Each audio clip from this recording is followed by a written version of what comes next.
particularly in the Commonwealth of Pennsylvania, where I evaluate for special education disability.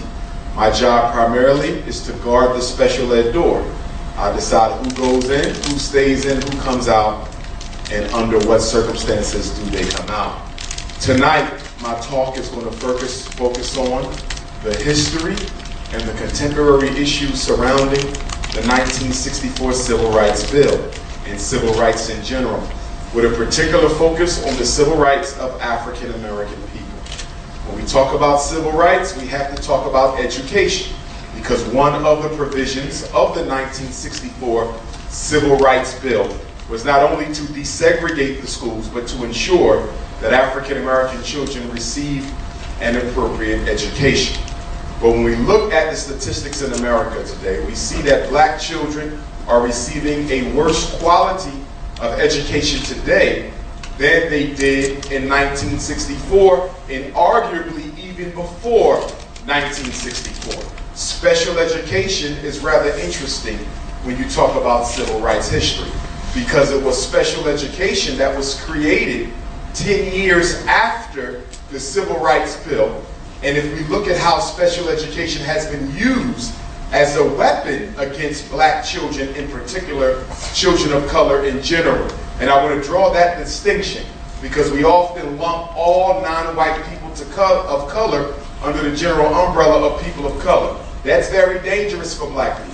And it's very dangerous for black people because what we suffer, no other race suffers. Not the Latino, not the East Indian, not the Asian, not the Arab. Our situation is unique, and because it is unique, it is important that we make sure there is a black agenda that is separate from the multicultural agenda.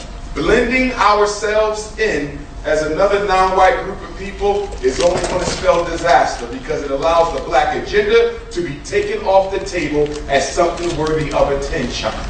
Okay? So for my African Americans in the audience, being colorblind is not going to serve you. Okay? Acting like our plight is no different than other people of color is not going to serve you either. Remember, you are the only group of people in this country. You are the only non-white group of people here who did not voluntarily choose to come. You're the only group of non-white people in this country at one time it was illegal for you to even earn an education.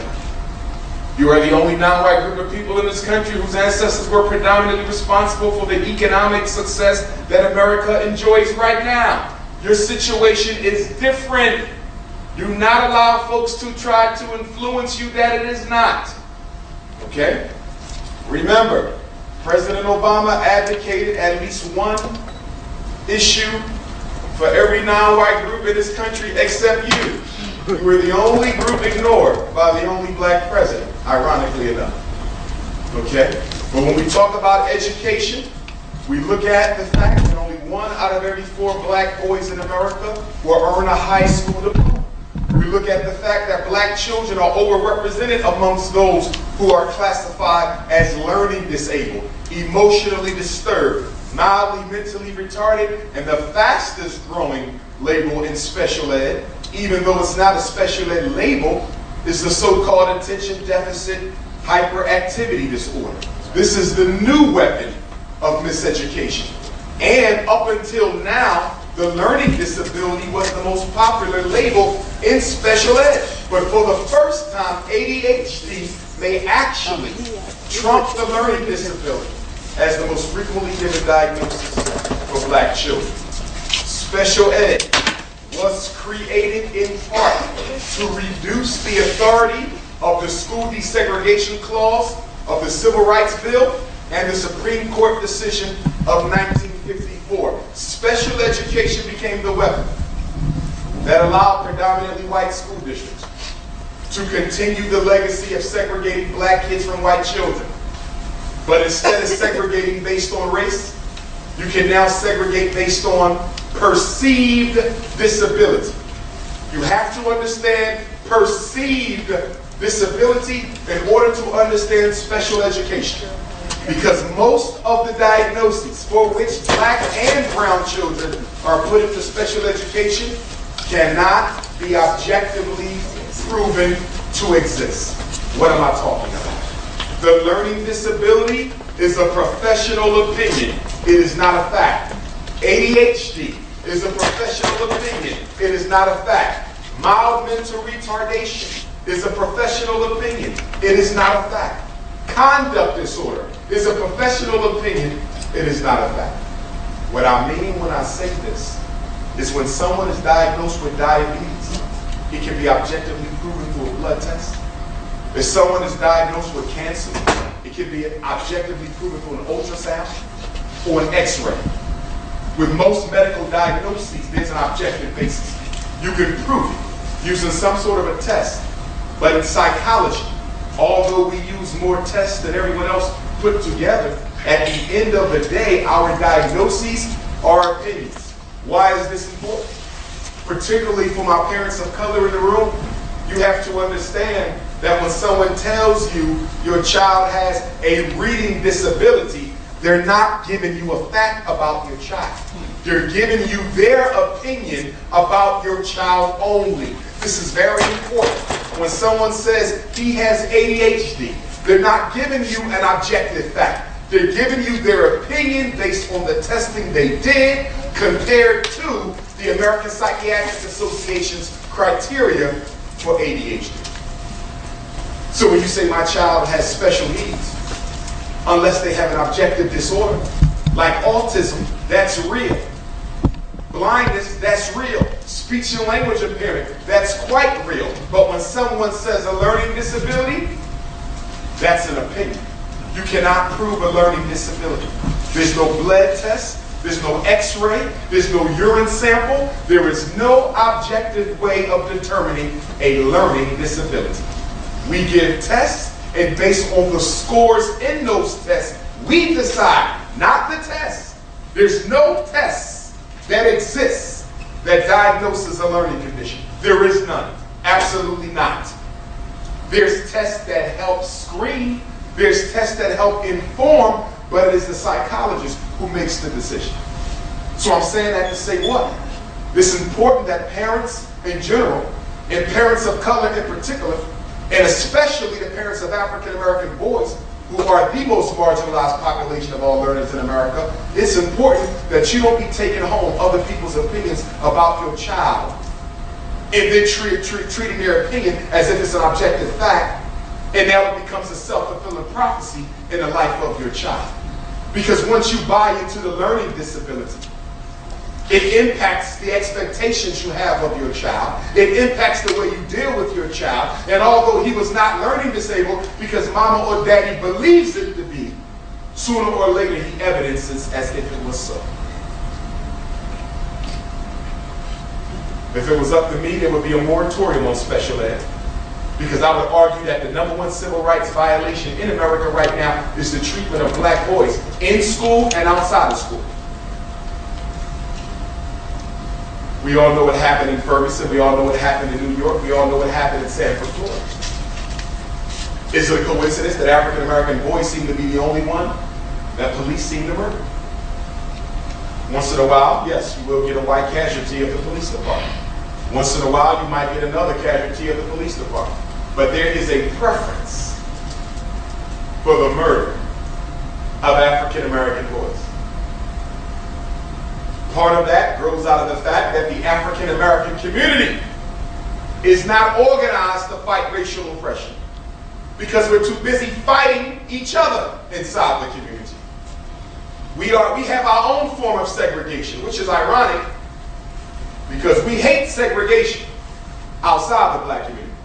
But boy, if we don't practice it inside the black community. We are segregated by skin color. We are segregated by political ideology.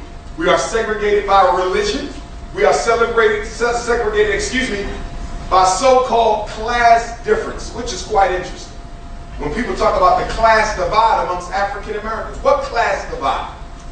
Class is a Marxist term that relates to ownership of wealth. Black people own less than 1/2% of all the wealth in America. What class divide do we have when none of us own nothing? We don't have a class divide. We have a consciousness divide, and we have a commitment divide. Most of our disagreements are based on the fact that we're not as committed to solving the problem. Some of us are more committed than others. Yeah. And that's what gives birth to the disagreements. Two brothers, two sisters, regardless of the different religious or political ideologies, can work together if the commitment level is equal. Now, people ask the question, why is it under a black president that black folks suffered more civil rights abuses than under any president of the past 15, 20 years? What was unique about President Obama's candidacy or election? And let me clarify by saying it didn't have to be President Obama. It could have been any black person in there. And the outcome would have been the same. And that outcome is partly the responsibility of African American people in particular, and regardless of the system. And that relates to the fact that we do not finance our own elected officials for office. They are financed by the Democratic Party. They are financed by white people. And when they win, they must carry out the agenda of those who finance them. So until the black community of Syracuse organizes itself to the extent that you can finance the campaigns of people you want to represent you, you will continuously be sold out and abandoned by your elected officials, because he who pays rules. And the vote is not more powerful than the money that finances the candidate. So we will always be dead last until we understand the fact that voting does not control politics. It never did and it never will. Money controls politics. It always did and it always will. Now, I admit some things you hear tonight will be considered controversial. There's nothing politically correct about me. I'm an honest person. I'm respectful, but I'm quite honest. Okay? And I want to be honest tonight. I'm obligated to by my ancestors. Why? Because in December of this year, December of 2015, we celebrate 150 years since the close of the Civil War. We celebrate 150 years since the end of the Civil War. We celebrate 150 years of the so-called 13th Amendment. This is the year right here, 150. 1865 to 2015. 150 years, and I must ask the question, after 150 years, exactly how free are we? We've had a lot of black folks get rich. There's Oprah and there's Bill Cosby. Well, there'll be Bill Cosby if they stop trying to destroy him. There's Oprah and Bill Cosby. And someone can help me understand, if someone is taken advantage of by another human being, why do you wait 30 or 40 years to talk about it? I'm a therapist. I do therapy with victims of all types of crime. I've never known a victim to wait that long before they came forward with the charges. But yet and still, we have LeBron and we have all these rich athletes and actors, and we have Tyler Perry and Bob Johnson. You have President Obama, which some of you thought that you're waking up now. Some of you thought that meant there was a changing of the political agenda in America. Okay? But even with all of our rich black folks, even with all the black folks who go to college now, what has actually changed? Some of us would argue we're much better now than then because we can go to college. Some of us would argue that times are better now because we can elect someone who looks like us to oppress us. Some of us would say we're doing better now because you can drive any kind of car you want or live in almost any kind of neighborhood you want. But is that progress? And if you say that's progress, I ask you for your definition of progress. Is it to the extent you can indulge in material consumption? Is that your definition? Is it the extent to which you can elect black folk to oppress you instead of white folk? Is that progress? Let me tell you my definition. My definition of progress is to what extent do black people control their own destiny, economically, politically, and otherwise. To what extent can you protect your child from police brutality? That's my definition. To what extent can you procure your own future? When slavery ended, black people owned 1/2 of 1% of all the wealth in America. 1/2 of 1%. Guess what we own now? 1/2 of 1%. 150 years later, your ownership of the wealth of America hasn't increased not even 1/2%, and you claim to be free. And I know not all of us are descendants of enslaved Africans. I happen to be. Some of us were not. But even if we were not, what have we amassed in terms of wealth in the past 150 years? Almost nothing.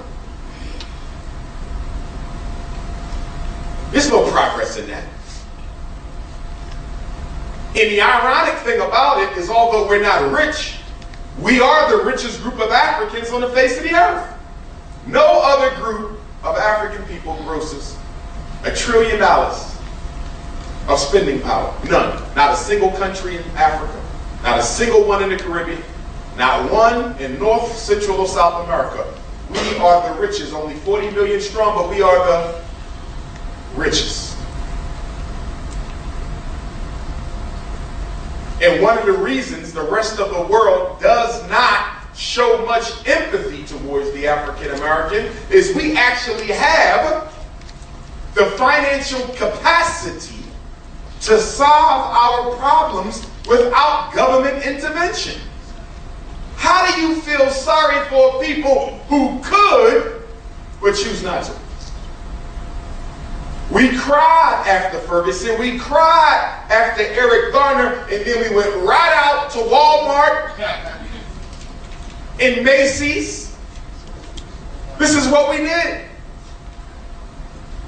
Right after we cried, we went out and shopped and made businesses and corporations that actually help support the oppression. We went out to help make them richer. Look at the contradiction in the behavior. If you don't love yourself enough to change your economic behavior, why should anybody else do it? Now let's look closely at the Civil Rights Bill of 1964. What are some of the major tenets? Number one, Title I of the 64 bill barred unequal voter registration tactics. You know, back in those days, states were doing everything they can to disadvantage the black voter. Most of you went to the movies and saw the movie Selma. But what happened just last year? United States Congress. Much of Title I of the Civil Rights Bill and certain titles of the Voting Rights Act that came the next year in '65 were overturned last year. Certain southern states, if they wanted to change any aspect of voting procedure, they had to get permission from the Department of Justice. But last year, some white Tea Party members went up in Congress and said, things have changed in America. We don't need these provisions no more. These states don't have to get permission if they want to change the voter registration process. That was 50 years ago. America has gotten better. And so Congress struck down certain parts of these civil rights voting laws. And guess what? Nearly half the states in the South did right after Congress overturned the provision that required them to get permission to change anything. They changed it. This fight's taking place in southern states now, where it required African Americans to show extra type of identification above and beyond your driver's license in order to vote. In some states, it's even been proposed that you bring back the tests, the voting test that even proves you're literate enough. Not verbally literate, but politically literate enough to even be voting. Y'all saw what happened when they threw out the votes in Florida. Then there's a whole big scam going on now with the election machines. And I happen to know politicians who tell me routinely thousands of votes are being lost through the voting machines themselves and the mistakes that they make in the way that you can actually change the vote that was cast once everyone's gone for the day, and you can play with the machines yourself. So the person winning is not even the person who had the most votes. If you think America is about democracy, you're crazy. America is about power, capitalism, and racism. And it will always be about power, capitalism, and racism. And in order for America not to be about power, capitalism, and racism, you would have to change the name of it. So Title I has been stripped down. Southern states are already rolling back the voting rights of black folk right now since last year under a black president. Title II outlawed discrimination in public accommodations but exempted private clubs. This is important right here. You cannot discriminate against people of color. And I'm going to talk in a minute about people of color too. Because the Civil Rights Bill was not originally about people of color. It was about black folks. It wasn't originally about LBGT. It was about black folks. But something happened in the final draft of the bill that had to be changed in order for it to pass Congress. We're going to come to that. And that's why in America today, white women, all other people of color, and LBGT get more attention paid to the agenda than black folks. All for a law that black folks died for, went to jail for, got killed, and water hoses sicked on them, and other non-white folks benefit more from it than we do. We'll talk about where that comes from. Part of it, as I said earlier, is our fault. Not wanting to be black is a big problem in America. We're the only people who try to hide what we are, although you can hide. We got all kind of names for ourselves now. People of color is one name. Minority is another name. We just come up with stuff. And then the census helped us out beginning in the year 2000. They gave us biracial. So for black folks who had a white grandparent or a white parent who didn't want to be black, they could just check the box biracial. Which is interesting because my ancestor Frederick Douglass was the product of a rape and slavery. So was his brother, my great-great-great-great-grandfather. Nobody ever called them biracial, even though they had a white father. You've had biracial Africans all through American history, but there was no official biracial term. They were disrespectfully referred to as mulatto at times, but they were still lumped in with the rest of us. But in the year 2000, the census came up with a biracial. To do what? Confuse the oppressed. Actually make you think that if you're more this or less that, you get treated a little bit better. Because we don't understand racism and white supremacy. The reason why Title II is critical is because although it outlawed discrimination in public accommodation, it exempted the private club, which means even in America today, depending on where you live, there's clubs that you cannot attend if you don't belong to that race. All white country clubs and so forth and so on. But why is this relevant? Because as black people, we don't seek to discriminate against other folk. We never have been. Okay? It might be one of our problems, actually, because we can't recognize the agendas of other groups. But the issue here relates to why black people can never come together and be around just black people. Because we don't own any establishments that are private for which we did not receive government money, which makes it difficult for us to have a private black meeting because most of the time we're meeting in a facility that is publicly funded. But if you look at other groups, white and non-white, you find that they can routinely have a private meeting of just their culture because that school is privately owned. That community center is privately owned. That church is privately owned. So if they want an all Latino meeting, all Korean meeting, all Jewish American meeting, they can do it. Because in most communities, they own at least one independent establishment that allows them to come together in solitude. Not black people. We own almost nothing. So it's very difficult for us to put forward a black agenda where you can't even have black privacy. Title III. The Justice Department was given power to forcibly desegregate public areas. So if there was a public area that was still open to segregation, hotels, movie theaters, buses, the feds could come in and forcibly desegregate. Title IV. Ordered the desegregation of public schools. Title IV. Ordered the desegregation of public schools. But wait a minute now. I thought the Supreme Court did that in 1954. So if the Supreme Court in 1954 in Brown versus Board of Education said you can no longer use race in public education, why did it have to be mentioned again in the Civil Rights Bill? Because nobody listened to it. And if there's one thing that we need to understand, there's a big difference between paper law and real law. And if there's one thing that we must stop celebrating, African Americans in particular, is laws on paper until you see them in practice. And guess what? After the Civil Rights Bill of '64, they still didn't listen. Half the schools in America were still separate, unequal, and segregated in '74. And that's when the federal government stepped in and said, well, you know what we're going to have to do? We're going to have to bus black kids in the white schools and bus white kids in the black schools and force them to mix up the students. And a lot of white folks said, no, you're not. And in Boston, Massachusetts, 4 hours from where you're sitting, probably the most racially resistant school busing movement took place, where white parents saw black kids on buses and threw bottles and bombs and tried to turn buses over, beat little children up so they wouldn't sit next to their own children. These are the facts. So the federal government said, wait a minute, we don't look good.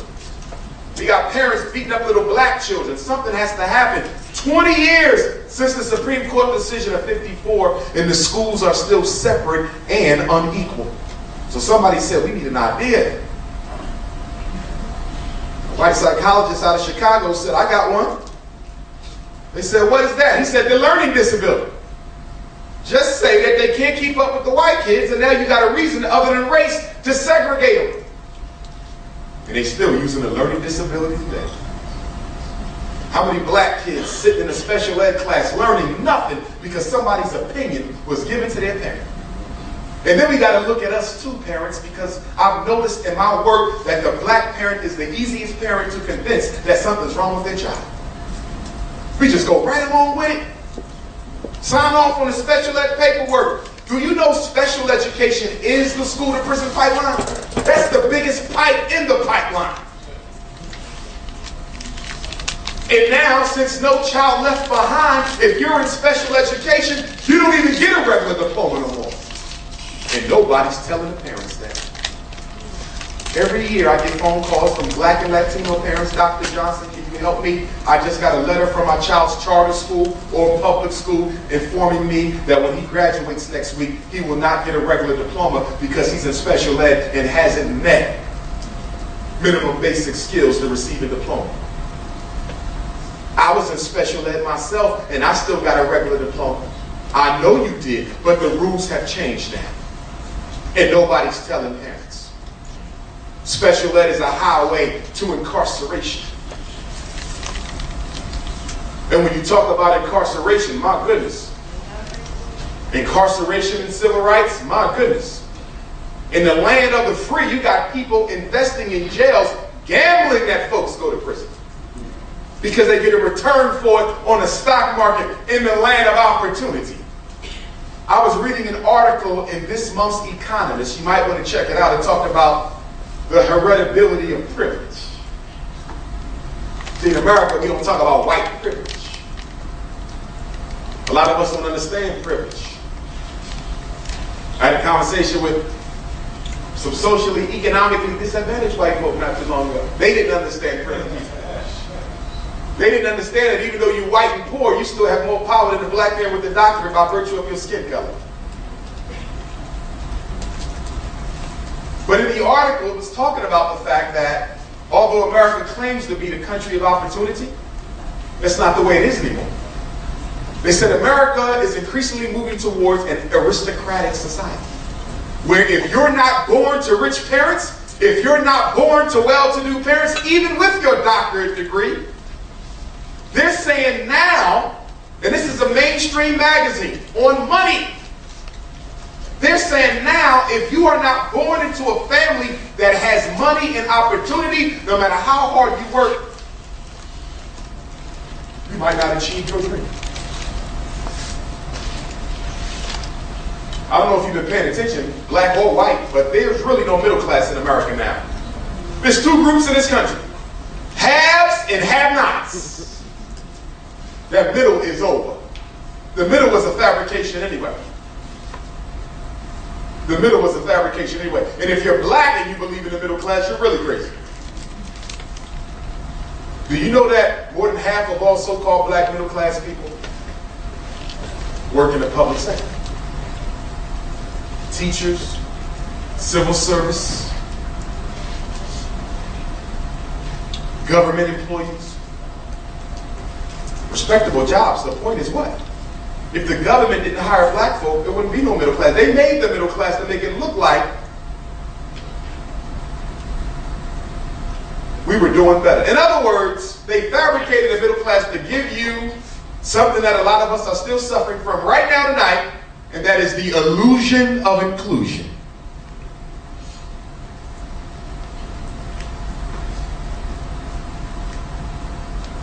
Because you live amongst those with opportunity, you think it extends to you. Our children know better though. They know. But they get blamed for dropping out of school because they get tired of being castrated, miseducated, and can't seem to find somebody who looks like them to teach them. They fly me around to these school districts in America all the time. They say, Dr. Johnson, we want you to help us fix our black male problem. Can you help us fix our black male problem? Sure, I can help you fix your black male problem. I got one recommendation, that if you implement it tomorrow, half of your special ed will go down, half of your ADHD will go down, half of your psychiatric medication will go down. You'll be able to cut your Ritalin and your Adderall and your Prozac and your Metadate and your Concerta and your Paxil in half. Cut gangs in half. Quadruple your black male graduation rate. What is that? We need to know what it is. You want to know? Sure. Give every black boy a strong black male teacher in your district. That's all you got to do. You cut the problem in half. Oh, well, we've been looking for African American male educators, but we can't seem to find them. Really? That's interesting, because I noticed that Teach for America been able to find a whole lot of white male educators. In fact, Teach for America and other such programs will go and get you, even if you're not certified to teach, and give you the emergency cert so you can come and miseducate black kids, but you won't let black folks occupy the same spots. And it's gotten so bad now that Teach for America got uncertified, unexperienced, uncredentialed people teaching black kids in the inner city, keeping jobs from experienced, certified black teachers.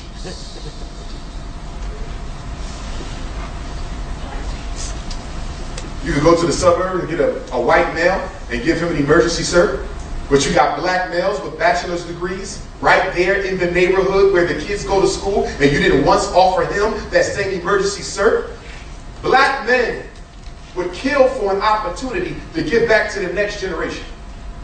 You got brothers unemployed with bachelor's degrees, unemployed with master's degrees. They would jump at the opportunity, but in your racism, you don't even look for them. And then you want to tell me you can find them. Nonsense. But a still bigger reason why you don't see more black males in the schools is because schools are a white female institution. We're talking to a principal as well as a school psychologist. Public education is predominantly a white feminine institution. And black males are not wanted. They're not. They're not wanted in charter schools. They're not wanted in public schools. They're not wanted in private or parochial schools. They don't want strong black men in the schools. And then there's a political issue too. And what is the political issue? Even if Syracuse Public School said, you know what, Doc, we want to take your advice. We're going to go out and hire 100 black male teachers to come into the schools and work with our young folk. Or even 50, or even 20. You got a problem. And what is that problem? The teachers here belong to the American Federation of Teachers, or the National Education Association Teacher Union. And under the union contract, the agreement with the schools, you can't lay off teachers who have been given, what's the word? Tenure. Our teachers are tenured. I know, but this is in the best interest of the children. It don't matter. We have an agreement that once they've been teaching for 3 years, they must keep their job until they decide to quit. Did you know American education is the only profession in this country where you are guaranteed to keep your job even if you're a horrible addict just because you've been doing it for 3 years?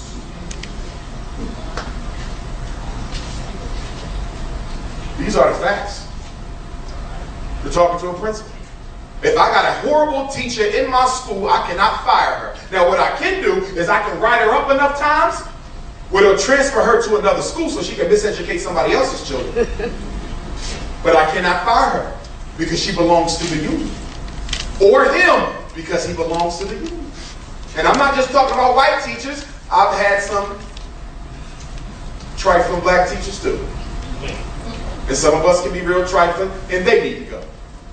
But you can't, because it's union rule. In other words, if the black community is serious about changing education, you're going to have to take on the teachers' unions. And now you know why President Obama has not fought to really change schools. Now you know why President Bush before him didn't do it. President Clinton before him didn't do it. Now you know why the mayor of Syracuse won't do it. The governor of New York won't do it. Why are politicians scared to fight for public school change? Because public school teachers are one of the largest voting blocks in the United States of America. So the minute you start talking about something that they don't like being accountable for your students' test scores, you will not get reelected. You want to bring more black male teachers and lay off some of these female teachers, you will not be reelected. Politicians are scared to take on the teachers' union. All of them are. They talk a good game before they get elected. But once they get in there, the game changes because they know they want those 10,000 teacher votes, 20,000 teacher votes. Teachers are one of the largest unions. So if the black community wants to change education, we got to change it ourselves. It's not coming from no politician. Somebody asked me, why do our black children get treated the way they get treated in schools? Latino children as well. But I do want to draw a distinction because even the research shows that even Latino boys don't get mistreated as much as black boys do. So there's still a distinction there, okay? But you got to understand something about education. When you talk about opportunity, guaranteeing a civil right, properly educating an African-American child is one of the best things you can do to guarantee him an opportunity at a better life. But there's another issue. America is a white racist society based on white privilege. If you properly educate the black child, you set him up as a natural rival to the white male for control and dominance of the society, economically, politically, and otherwise. So if you properly educate the black boy, you revolutionize American society. You make it equal, in fact, not just in paper. And that's not acceptable in this country. Which takes me to another issue. IQ tests and achievement tests and state tests and SAT tests and LSATs and MCATs and GRE tests. Do you know why they give tests in America? Test. Test culture. You know what that's about? It has nothing to do with who's learning and who's not. They already know who's learning and who's not because they pay for the education, they put the books in there, they hire the teachers, they already know who's learning and who's not. You know what the purpose of a test is in America? First of all, you go back and look at the history of testing. Testing came to America to do what? To group people. Decide who will fight in the world wars on the front line and who will stay back and file papers based on intelligence level and race. Testing is about sorting people into groups. Sorting them into groups for what? To determine who gets an opportunity and who doesn't. That's why we test children. We live in a hierarchical society. Tests are necessary because it excludes without looking racist. The IQ test discriminates without looking racist. The SAT test excludes without looking racist. Let me give you an example so y'all can understand this. What is the relationship between your IQ score and your ability to succeed in school? What is the relationship between your SAT score and your ability to finish college? What is the relationship between your GRE score and your ability to successfully complete your master's program? What is the relationship between your LSAT score and your ability to finish law school? What is the relationship between your MCAT score and your ability to successfully finish medical school? Do you know what the scientific correlation is? And you don't have to believe me. You got a library on campus. Go and do your own research. Anything I tell you now. Because I see some of the looks on your face. You're not used to hearing the truth. Go and research it in the library. And you'll find that everything you heard on this stage tonight is the absolute truth. That's what the relationship is between the test score and its predictability. It's almost a zero. No correlation whatsoever. Wait a minute. You're telling me that when I took the LSAT for law school, it was not predictive of how well I would do? No. You're telling me that when my son took the SAT, it was not predictive of how well he would do at Syracuse? No. Well, if it's not predictive, what is the purpose of giving the test? Why give it if it's useless? You know why? Because it systematically segregates against certain groups. It keeps white privilege in place. It keeps the amount of black kids who get accepted low. It serves a function in American society. Every test is norm or middle-class white vocabulary. Every last one. There's never been a test normed on black children. Well, there was one. There's a black psychologist who got tired of the racial bias in testing. And he decided to create an IQ test for white kids that was standardized on black children. It was called the Black Intelligence Test of Cultural Homogeneity. Bitch 100. Go to the library and do your research if you believe I'm fabricating this. In fact, he's still alive, the psychologist who did it. He wanted to show white psychologists that you are racist and these tests are not scientific and they are not giving children of color an equal opportunity. It is based on middle-class life, middle-class experience, middle-class vocabulary, and middle-class education. There's nothing scientific about these tests. Do your research on the Bitch 100. Not to mention that every IQ test we give the kids, most of them, were invented by racists. No, overt racists. The SAT, Carl Brigham, the father of the SAT, do your research on him. Couldn't stand black folks. Advocated birth control and systematic extermination and everything. And this is the man who gave birth to the SAT test. He's the father of it. If you don't believe me, hit the library tomorrow. Stanford Binet intelligence test, Simon and Binet, read what they had to say about black folks. And we wonder why black kids are 15 points lower than white kids on the IQ test. I guess so, when a person who came up with the measure would rather not see nobody like me in this society. Tests have no predictive power, but they use them because tests in America are the new Jim Crow sign. What do you mean we say tests in America are the new Jim Crow sign? 50 years ago, there would be a sign that say white only, colored only. White only, colored only. But today, the test score has taken the place of the colored only and white only sign, and now it says 1600 only. Now it says 2400 only. Now it says 900 only. And we're going to make sure you don't pass the test, because we're going to standardize it on middle-class white life, although you're a black child growing up in poverty. And if you're a parent in this room, you say, well, Dr. Umar, I don't believe in defeat. Give me a strategy to overcome. I want my child to score high, even if the test is racially biased. Because from time to time, I pick up the newspaper and I hear about black kids who get a perfect score on the SAT test, so I know there's an opportunity. And yes, there is. You know what it comes down to? Working vocabulary.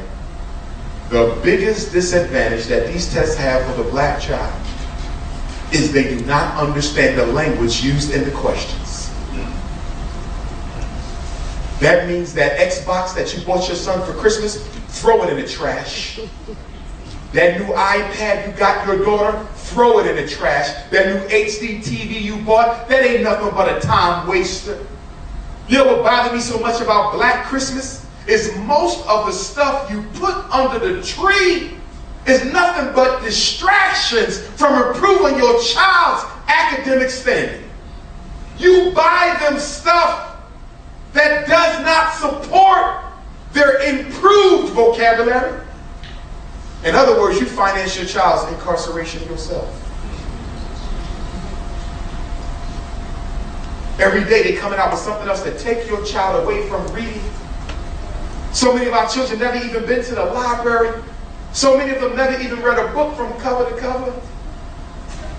One thing about this, the human brain, you expose it to information and your mind will pick up the information without you even have to study. A child will pick up vocabulary words just by reading them and you don't even have to practice them. This is true for you.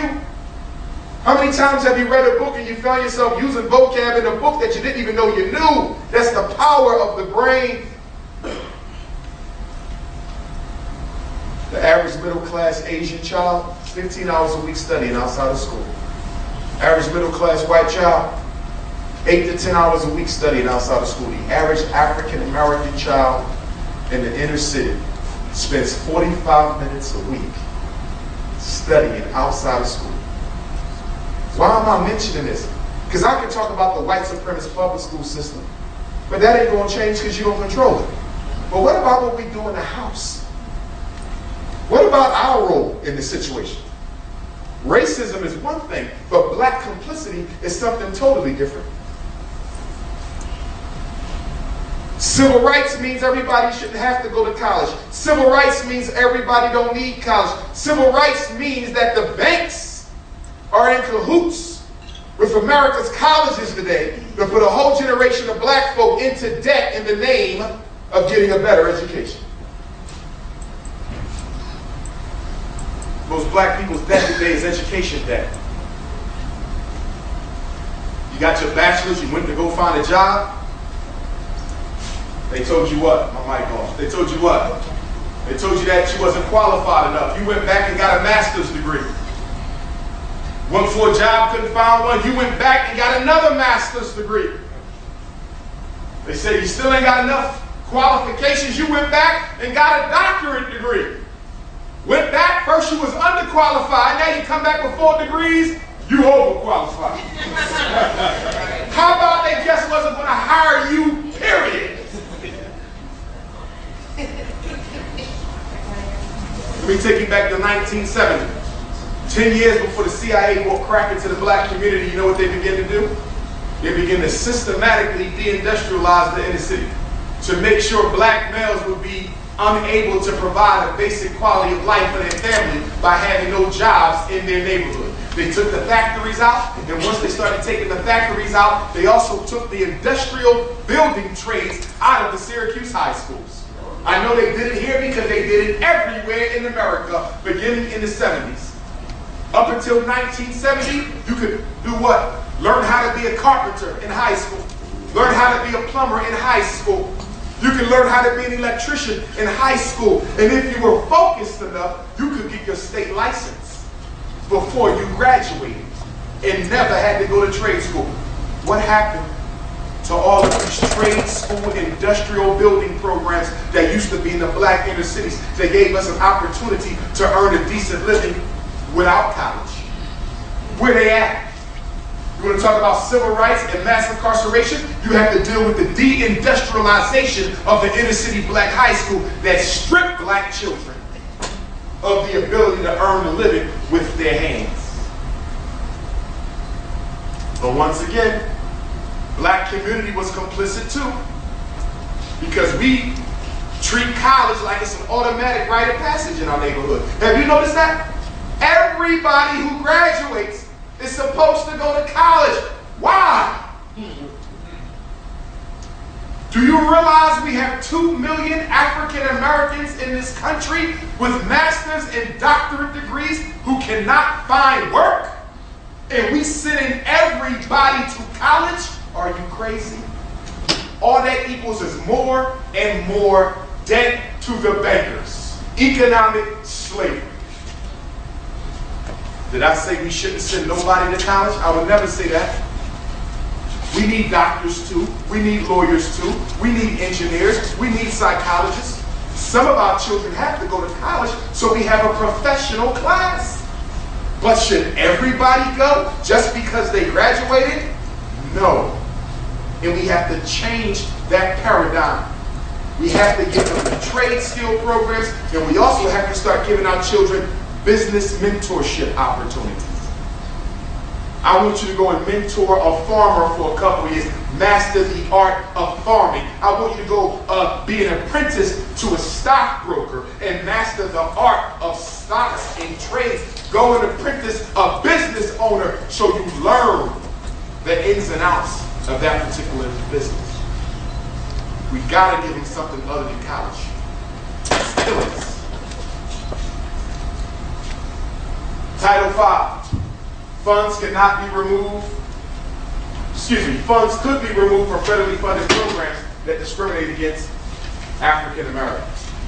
Well, we know that's nonsense because there's all kinds of programs that receive federal funds that discriminate against African Americans. I'll start with the criminal justice system, which is federally funded.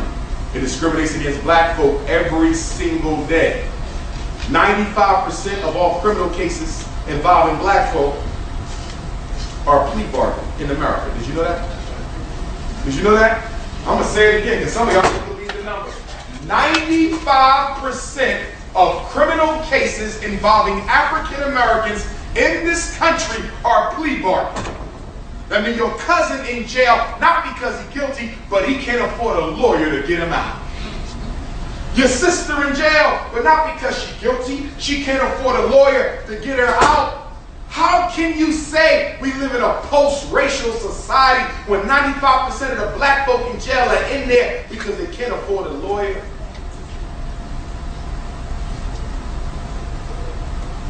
People ask me, what's my report card grade on President Obama?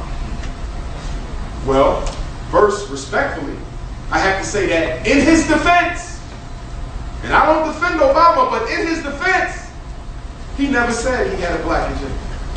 In his defense, President Obama never once said he intended to make any playing field equal for black folks.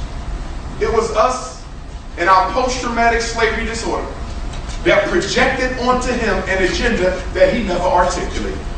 In his defense. However, I'm upset with President Obama over one thing and one thing only. I didn't expect nothing from him, so I'm not disappointed with his. I knew he would do what he did.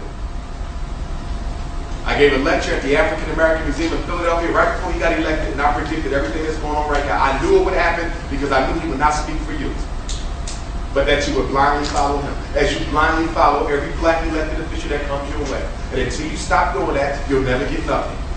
As long as the black candidate knows you're going to vote for him because he's black, and as long as the white candidate knows you're going to know him because he's white, you get nowhere.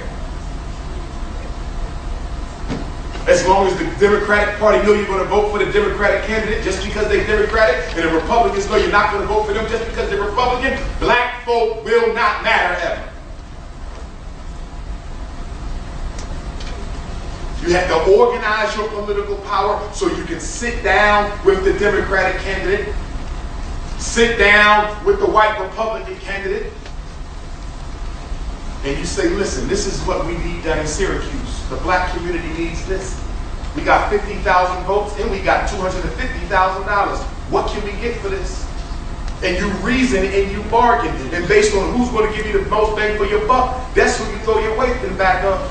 And you don't have to worry about them betraying your agenda because the same money and votes that put them in, they know next election automatically gets them out. That's how you keep politicians honest.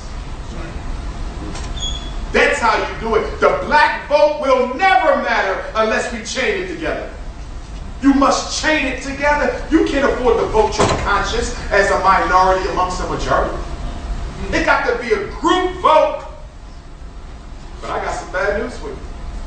Guess who hopes black folk never get organized politically? More than the white candidate, the black one. Because they've been pimping and exploiting you for centuries. And if you get organized and you're able to now force the black candidate to fight for you, that will be his worst nightmare. He's never done that. He's only brokered deals between the oppressed and those in power. The black politician in the black community is a deal broker. That's all he does.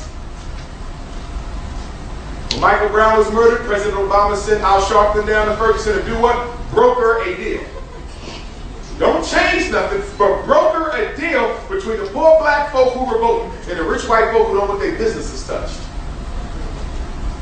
A deal broker. Jesse Jackson, a deal broker. for you to move beyond deal brokers. But it's going to hard to get you a sincere black leader because you don't support them. You let them stand up and get assassinated and don't even say nothing about it, but then you'll spend the rest of your life remembering what was bad about it. Dr. King got his brains blown out by black folk. Excuse me, for black folk.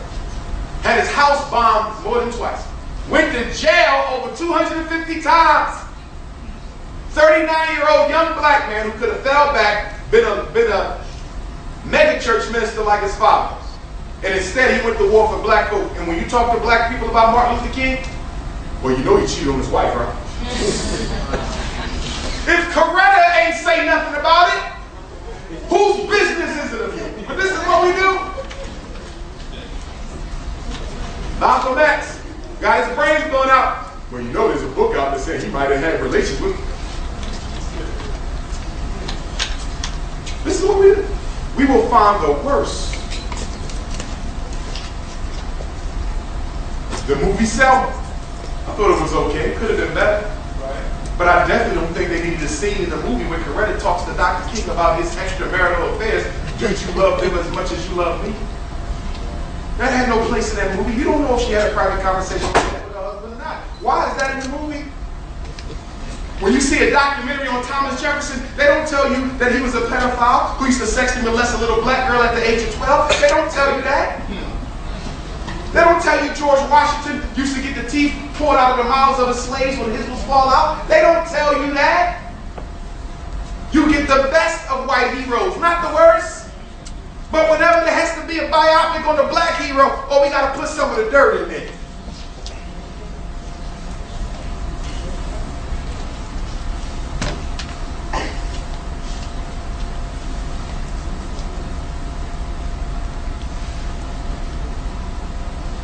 Title number 8. United States Census to begin collecting voter registration data by race and color, but participation is not compulsory. Me personally, I'm not a big fan of the United States Census. When was the first large-scale census conducted in American history? At the end of slavery. Why? So they knew how much black folk was left in the country. But every 10 years they go around knocking on your door. Can you tell me how many people live here? What do y'all do for a living? Has anybody been in jail? How many young children live in the house? And they tell you what, we need you to answer this information on a census because this is going to determine how much federal grant money you get in Syracuse. So we need you to answer the census. Who in here has ever seen anything happen good for black folk because you answered some census questions? The census is designed to know how many of us left so they can keep on working to get us out. I'm just being honest. It's called gentrification. That's the new big thing. Ethnic cleansing of black folk out of the inner city. Gentrification. And guess what they're using to do it now? The charter school. Newest weapon of gentrification. Yep. With a certain group of white folk when they take over a black neighborhood, they start off by opening up a charter school because the parents will support them. We're coming in here to teach your kids better. Oh, beautiful. Nobody talks about the fact that 95% of the people they hire at that new charter school in the black neighborhood are going to be white folks. You know, the white folks are going to come back into the black neighborhood and buy up all the houses and rent out the apartments and acquire all the vacant lands and build it up and raise the property value. And 10 years later, the charter school you thought was for black kids is suddenly for other people's kids. And all the parents who couldn't wait to get their children in the charter school can't even afford to live in that neighborhood no more. So the next time somebody comes to Syracuse talking about we open up a charter school, I suggest you do your research on who's behind it. They're moving us out the neighborhood with charter schools now, all across the country. Raising the property value and kicking us out. I didn't say you should demonize every black person who opens up a charter, because some people do it for the right reasons, but you got to understand the political agenda. Sometimes we're so quick to jump into stuff without understanding the full ramifications of this. Just like the movement to get African Americans to support the LGBT agenda. I don't support that. Irrespective of my position on homosexuality, I don't support it. You know why? Same reason why I don't support black folks forming a coalition with Latinos for civil rights. Because if you study the history of black civil rights, you will see that every group in America has used black people's numerical strength and political agitation to get what they needed, and then they abandoned you when they were done. Where was the Mexicans during the Civil Rights Bill? Where was the Latinos during the Civil Rights Bill? Where was the LGBT? They were nowhere to be found. But when that law got passed in 1964, they all came off the sidelines and took a slice of their American pie at your expense. And not one of the groups have come back to help you yet. But because you've been bullied into being multicultural, whenever you speak, you got to speak for the Latino. Whenever you speak, you got to speak for the LGBT. Whenever you speak, you got to speak for the Korean and the Arab. But when they speak, they don't include you. If I'm wrong, tell me. You're the only group who's not allowed to stand by yourself. I see it when I travel to black colleges and white colleges all across the country now. They're forcing black student unions into multicultural student unions. They're trying to multiculturalize everything, which only means we want to remove you as the primary focus of our attention and put somebody else in your place. President Obama just signed a law to bring 4 million illegal immigrants to America. What is that about? Let me tell you what that's about. Thank you. Somebody's thinking in here. In 1890s, during Reconstruction, the United States government brought 2 million immigrants into America to work the railroads and other things because they didn't want to give jobs to black folks.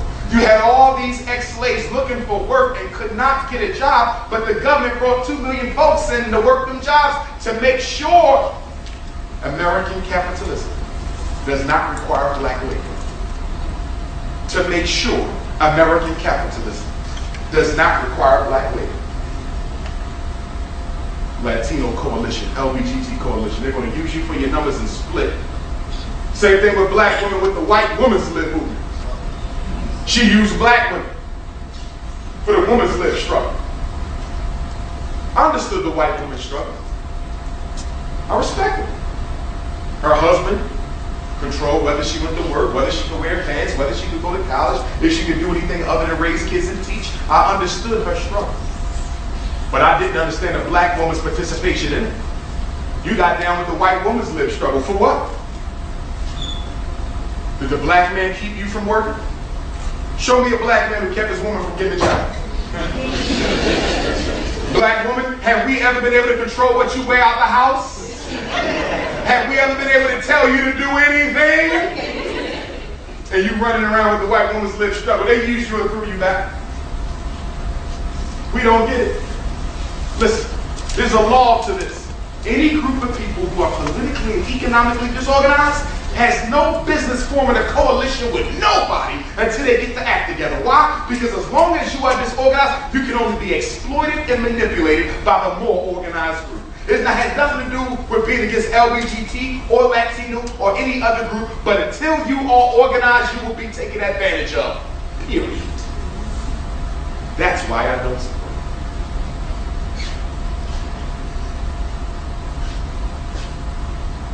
Okay. I want to deal with this piece here, which is how the Civil Rights Bill that was for black folk got co-opted and benefited women, LGBT, and other non-white folks more than black people. It goes back to the assassination of President Kennedy, November 22nd, 1963. Now, President Kennedy was no friend of black folks either. We've never had a president that was a friend of black folks. They came out with a movie a couple years ago, Steven Spielberg, lying on camera, trying to make Abraham Lincoln look like he was a friend of black folks. Abraham Lincoln couldn't stand black folks. And if you read Abraham Lincoln's work, he'd tell you point blank that he didn't think blacks and whites was equal. He told you point blank, if I could have kept slavery in place and saved the Union, I would have done it. Abraham Lincoln ain't no friend of no black folks. Even though he's President Obama's hero. One day I got to ask President Obama that, but he's no longer. I want to know how a black man can have a white racist man as his hero. Break that down for me, President Obama. I need to know that. But anyway, when Kennedy was assassinated, the fate of the Civil Rights Bill fell on the lap of President Lyndon Baines Johnson. Lyndon Baines Johnson knew that he needed to get the Civil Rights Bill passed, as you saw in the movie Selma. But he really didn't care about black folk. He just wanted to protect his own behind, and he didn't want to look like a hypocrite in front of the United Nations, because America was in Vietnam trying to tell Vietnamese how to treat their people when you don't even know how to treat black folks right here. So America was looking like a hypocrite, right? He needed the bill to pass, so Dr. King can leave him alone and stuff to go back to normal. But there was a problem. In order for the bill to be passed, it had to pass the House, and it had to pass the Senate. So some of these racist politicians stood up and said, America is not supposed to be for black folks. We are not going to pass a bill that only benefits them. We can pass a bill that only benefits LGBT, as Obama did. We can pass a bill that only benefits minorities and other people of color, but we will never pass a bill that only benefits black folks. You can't show one law that's ever been made in this country that has only been for black folks. And don't tell me the 13th Amendment, because the 13th Amendment wasn't even for black folk. All the 13th Amendment did was eliminate slavery, but legitimize mass incarceration. That's what the 13th Amendment did. You're no longer a slave unless you commit a crime. And what we're going to do is make sure no black men find work, so they all got to commit crime. In other words, we want to take the shackles off and put you in a jail cell. That was the 13th Amendment. This is what they said. They said if you want the Civil Rights Bill to pass, you got to make two changes. If you're African American, you got to get this. I want everybody to get it. Some might be resistant, but if you're African American, you need to get this. Number one, they said that if you want this bill to pass, you must include gender as an additional protected category. By the way, Dr. King and them did not support this, but it wasn't up to them. It was up to Congress. They said, this is about black folks. They said, no, we want gender included as one of the protected categories. Do your research. And so they was forced to put gender in the bill, which automatically meant that the Civil Rights Bill would extend to white females. Well, females of any race for that matter. And let me tell you the slick strategy that this opened up. The reason white women have been able to benefit from civil rights more than black folk is because they were included as the additional protected category, and because they benefit from white privilege, it automatically follows that they would get an advantage before any black person would. Let me go a little bit further. You have a rich white man, he's married to a white female. Because the Civil Rights Bill did not put any income requirements in which white women could be considered a minority, it covered them all. So a white woman with a husband who's filthy rich could still qualify as a minority business and get contracts that should have been for black people. In fact, let me give you a homework assignment. I want you to go to the Chamber of Commerce or the Syracuse City Small Business Development Center and get a list of all the so-called minorities that's been given contracts, and I want you to see how many of was white women who's probably rich with rich white husbands, but was still able to get the minority set-aside money. I'm telling you what I know. They co-opted the bill in the 11th hour. You can do this for any city, by the way. The rich white man says his white been there to register as a minority business, and he already rich, but he getting the minority money too through his wife, because there's no provision against it.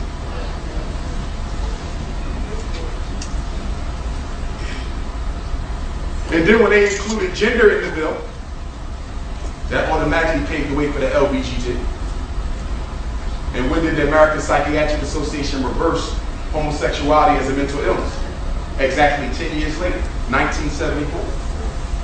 So once the American Psychiatric Association reversed homosexuality as a mental illness, it automatically opened up the LBGT as an additional minority category. And if there's one thing you see in America right now, particularly under President Obama, the LBGT agenda is almost the only minority agenda that matters in this country right now. Like boys get killed by cops, it just better not be homophobic. I mean, this is just the reality of the situation right now. I see it in school. In school, if a white child or non-African child calls a black child the N-word, which in my opinion should be worthy of expulsion. But if a white kid calls a black kid the N-word, he'll get a 5-day suspension. But if that black kid calls an LBGT student a pejorative term, he will be expelled out of school. I see it all the time. All across the United States of America, that's right. You can pick on black folks, no consequences. Say something about LBGT and see what happens here.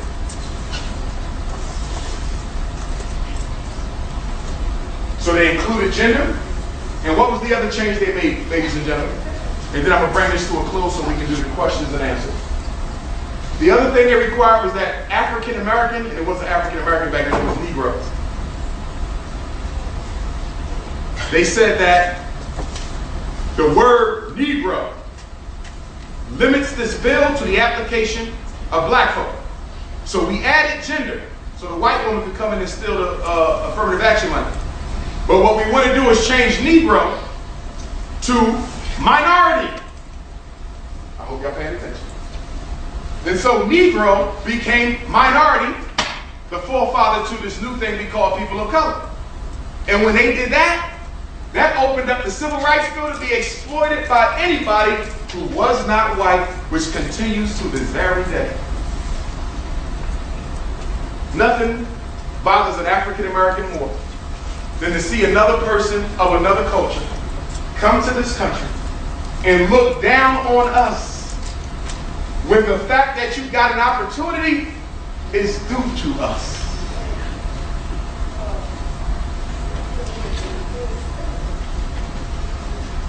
Now, what are some of the unfulfilled promises of the 1964 Civil Rights Bill? Number one, employment. Remember, one of the provisions was to do what? Remove any barrier to equal opportunity for employment. Are you serious? Half the black men in America are unemployed right now. The Civil Rights Bill has failed in that area. Half the black men in America are unemployed. Philadelphia, New York, choose a city. LA, choose a city. Greensboro, Detroit, Chicago, choose a city. Half the black men can't find a job. But the Civil Rights Bill was supposed to eliminate employment discrimination. Remember the Equal Employment Opportunity Commission? Supreme Court Judge Thomas, who benefited from affirmative action and didn't fight to kill affirmative action. I feel sorry for Judge Thomas though. He got some self-hate going on. And then we talk about wage discrimination. This is interesting. Because Obama did something about wage discrimination last month, right? He gave to Congress a bill to equal the pay of women and men, right? I want women to make as much as men. I'm for that, ladies. I believe in wage fairness. Why shouldn't a woman earn what a man earns? I'm totally for it. I just got one problem with that, President Obama. How can you give white females more money in their paycheck and do nothing to make sure black men have a paycheck at all? How did you do that? That's what bothers me, Obama. You're getting people who already got jobs more money in their paycheck. And all these black men sitting around here can't find a job, and you're not doing a thing about it. Oh, but he gave us a Brothers Keeper Act. Did anybody read the paperwork on Brothers Keeper? Nonsense. No jobs, no job training, no anti-discrimination. That's just something he threw black folk to make you think he ain't forgot about. And then voting rights. Like I said, they've already reversed a lot of that. And one of my biggest issues with the Civil Rights Bill, I'm going to give you two of them. Two of Dr. Umar Johnson's biggest issues with the Civil Rights Bill of '64. Number one, it did not give us access to capital. It did not give black people financial opportunity to build our communities from within.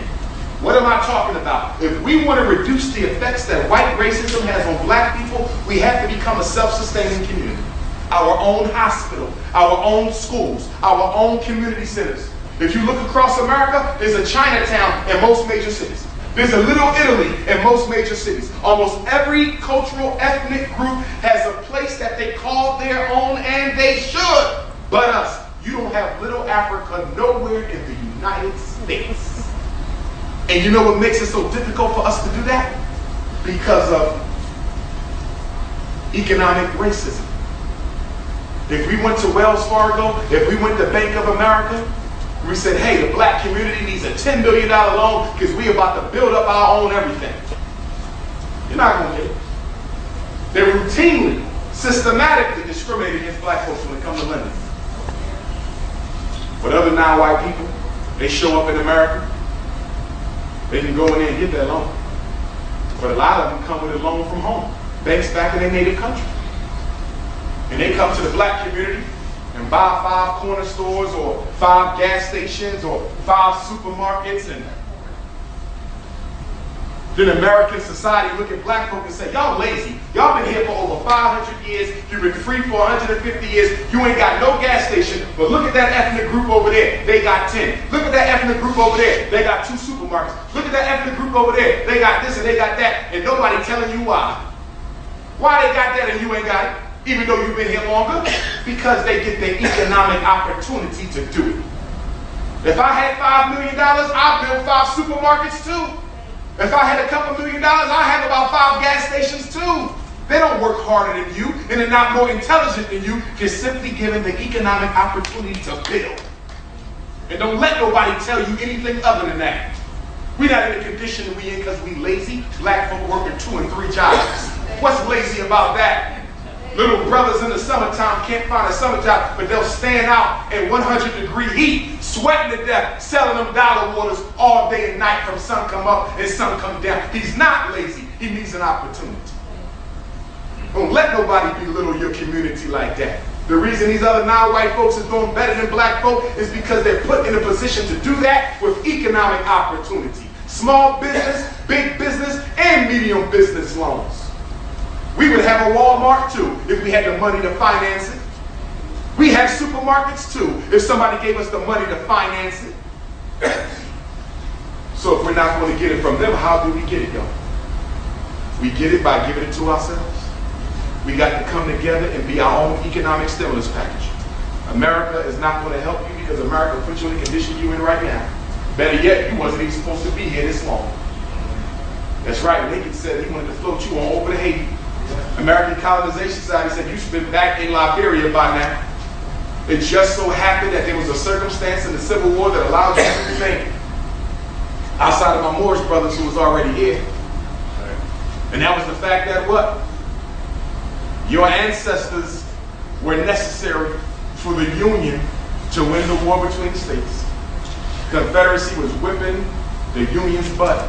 They did not want black folk in that Civil War, but they had no choice. And once we got in and won that war, they knew at that point we was already free. Lincoln ain't make nobody free. We freed Lincoln. And who knows what would have happened if we would have kept on fighting. Lord, America might be ours for real. You feel me, more? We really had a country to ourselves. That's a circumstance in history, brothers and sisters. They didn't intend you to be here, but now that you're here, you got to make the best of it. We got to come together and build our own black banks. We got to build our own black credit unions, our own black savings and loans. If all black folk in Syracuse put their money together, you're looking at several $1 million in capital. Now we can build the school. Now we can build the hospital. Now we can build the supermarket. And when you start giving jobs to people who look like you, they will respect the community because my community respected me enough to give me a job. People say, well, why the youth don't listen to us? Why so hard to organize black folk? What does the black community do for black people? We're organized to do what? Can we give somebody a job? Are we putting anybody's kids through college? That's why you get no respect because you have no functional utility in their life. But when you say, hey, we give out 100 jobs, and it's coming straight from the community of black Syracuse, now the respect comes because you're looking out for me. See, it's a reciprocal relationship between the people and its community. And we got to do something about the church. Because the black church is the biggest pimping operation in the neighborhood. I'm just being honest. The black church used to be a be-all and end-all for black folks. You're talking to a descendant of AME people. I'm a descendant of African Methodist Episcopal people. But the black church back then ain't nothing like it is now. In the post-civil rights movement, the black church became a business. For-profit business. All that money we give the church on Sunday, what do we get back from the church for that money? How much do we give to church every Sunday, black folks? $3 million a week. America, collectively speaking, all 50 states and territories, we give the church $3 million. With that type of money, why we don't have schools? With that type of money, why we don't have our own airplanes? With that type of money, where's our factories and manufacturing plants? $3 million every Sunday, and we don't have nothing to show for it? I'm not going for it. Church keep telling you you'll get to heaven after you die, but give me your money while you're alive. I'm not buying that. Any religion that tells me I have to die in order to experience heaven is a religion I don't need. I want mine now. I look around, everybody else got theirs now. I turn on the news, people got their heaven right now. I'm not dying to get mine. I want mine now. And any religion that tells me I got to die is a religion that needs to die. The other issue that the Civil Rights Bill did not deal with, and that was police brutality. And this would have shocked some of you. So wait a minute, Dr. Umar, the Civil Rights Bill didn't have a clause for police brutality? Nope. Wasn't the police one of the major reasons for black death back then like now? Yes. Police was killing and lynching and everything else, and they did not mention them in the Civil Rights Bill at all. They let the cops off the hook. Police have never been directly implicated by a law to protect black folks. Never in American history. Do your research. They exempted them then, and they exempted them now. And one of the things that made me upset about President Obama is he went to the United Nations and defended the police brutality against black folk at the United Nations. You can watch the video on YouTube. It was on CNN. A black man goes before the world court and defends white racism against black people.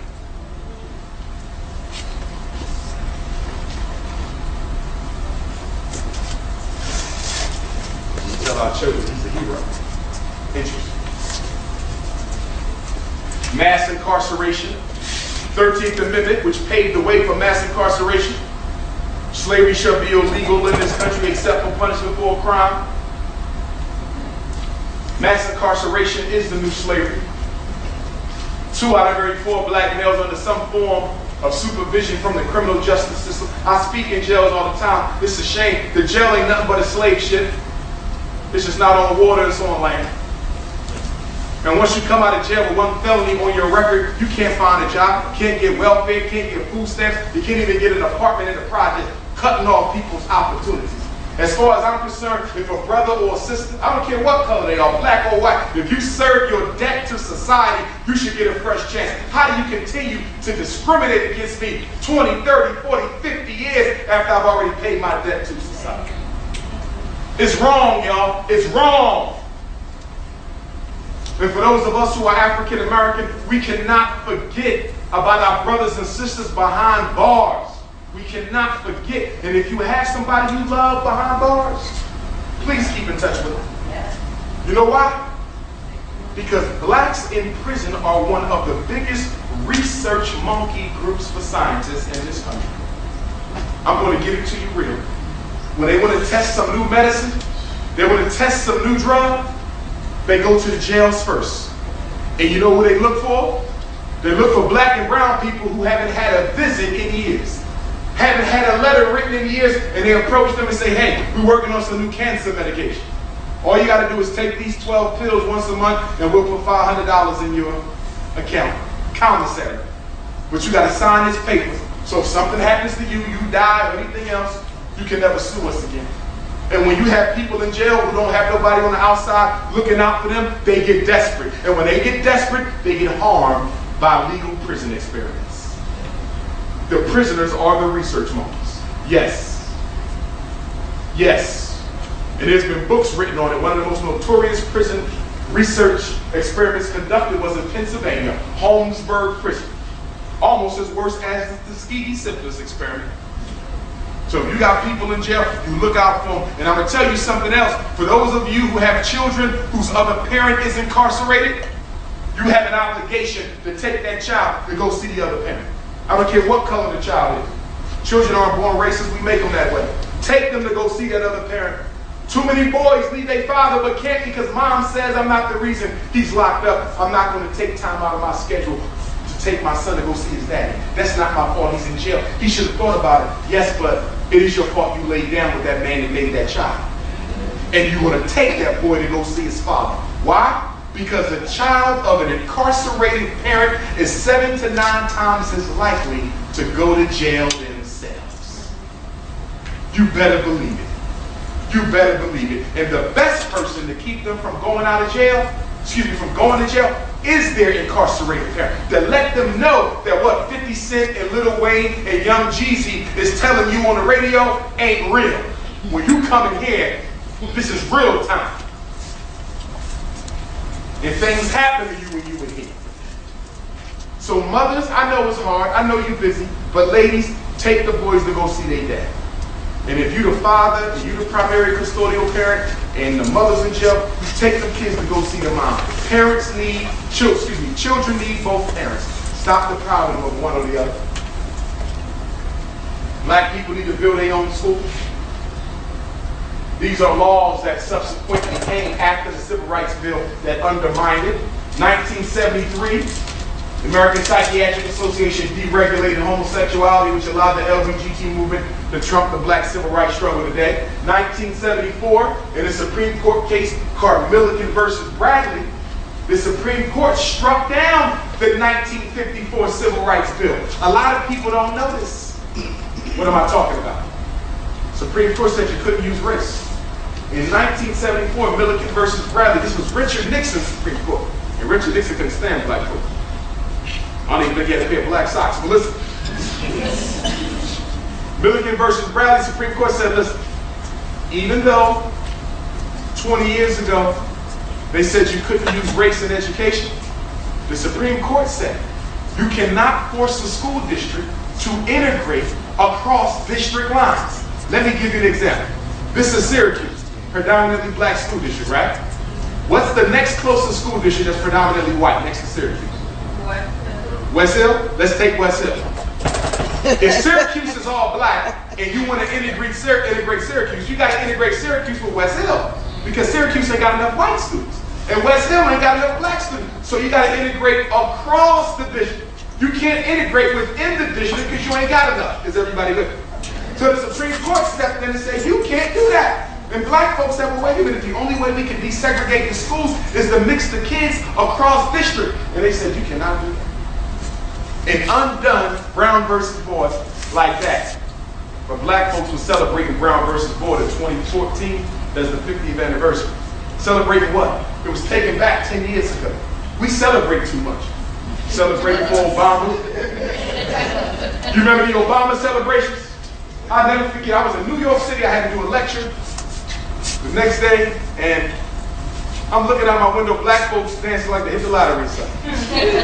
When Obama got elected. Dancing for what? And look what you got for Obama. Look what you got. You got your whole situation rolled back 50 years. That's what you got for Obama. Now, we didn't dance the second election, but we did celebrate. 1975 special ed came. 1974, the Supreme Court struck down inflexible quota systems and affirmative action. This is where reverse racism. See, they be making up words to make you feel guilty. Reverse, how can you have reverse? First of all, what is racism? I want to make sure we're clear on the definition of racism. No, racism ain't got nothing to do with no anybody. Racism is group-based. All racism is systematic and it is group-based. Racism is when one group systematically organizes itself to oppress and deny opportunity to another group. There's no such thing as an individual racist. If a person is racist, it is only based on their relationship to the system of racism in which they participate. Black people cannot be racist against white people or anybody because you are not organized. Period. And you don't, without organization, you don't exercise enough power to discriminate against another person. Now, can a black person be prejudiced against white people? Yes. Yes, we can be prejudiced. We can prejudge. And you better prejudge. With everything we done been through with white folks, I'm prejudging everybody. I'm not being disrespectful to our white listeners. I'm sure they can understand. After what black folks have been through, if you don't prejudge a situation, something's wrong. You remember Brother James Berg in Jasper, Texas? Yeah. He didn't prejudge when he got in the car with the guys and they drug him by the neck. And we know most white folk wouldn't do that, but my point being, in that example, is that black folk, I believe, have earned the right to be prejudiced to a degree. But to be racist, we can't be. Which automatically takes me to another issue where white folk tell me they're not racist. First of all, when I say that all white people are racist, I'm not saying that you have a negative attitude towards black people. I'm not saying that you hate black people. When I say that all white folk are racist, I'm talking about the fact that you belong to the group that systematically oppresses and denies opportunity to my group, and you do nothing about it. All white people are racist because you belong to the system. Doesn't mean you hate me. No, you might actually like me. But you're not going to do anything to undo the white privilege that you receive as a result of being born. And sometimes in my work, I find that the white liberal is the biggest racist. Because the white liberal will go to a black meeting and tell black folk how to solve a black problem. And tell you they know more about your problem than you know, and they never lived in black skin a day in their life. White liberal. But they live in an all-white neighborhood where they powers it be.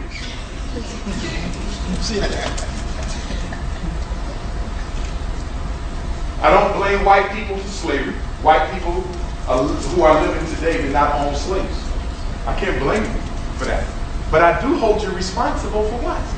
For the fact that you are the beneficiary of privilege that was based on the oppression of my ancestors. And once again, you do nothing to undermine the natural privilege you get.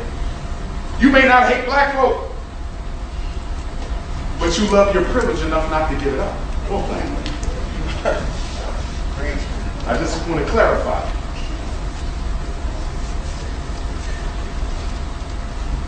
Let me get back to this and then I'm going to wrap up.